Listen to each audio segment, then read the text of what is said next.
दवाइया रे बनो ही मरद देबो ही दर्द मिनटे में दे दवाइया रे पटना के छौड़ा बाड़ा हो ही का सैया रे गाया नवादा के छौड़ा बाड़ा हो ही का सैया रे बनो ही मरद देबो ही दर्द मिनटे में दे दवाइया रे बनो ही मरद देबो ही दर्द मिनटे में दे दवाइया रे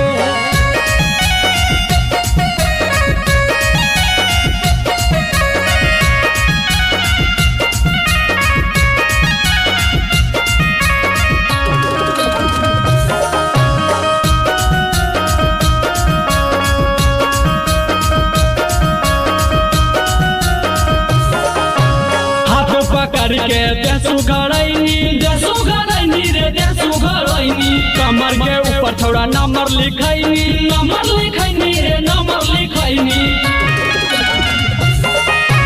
हाथ पकड़ के देसु घरैनी रे देसु घरैनी कमर के ऊपर थोड़ा नंबर लिखैनी रे नंबर लिखैनी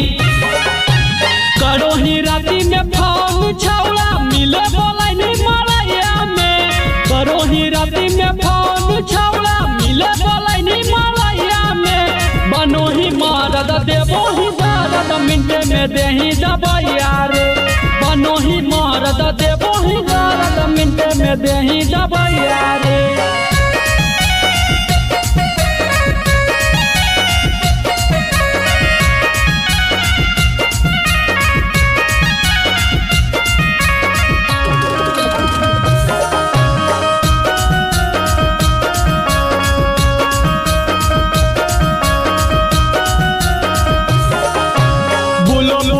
से यारी नहीं करबै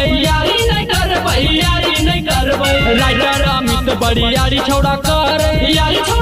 बड़ी यारी छौड़ा कर बुलंदर से यारी नहीं करबै राइटर अमित बड़ी यारी छौड़ा कर बड़ी यारी छौड़ा कर कसले ही कोड़ा में छौड़ा दर्द देही शरीरिया कसले ही कोड़ा में छौड़ा दर्द देही कमरिया में बनो ही मरद देबो ही दर्द मिनटे में देही दवाइया रे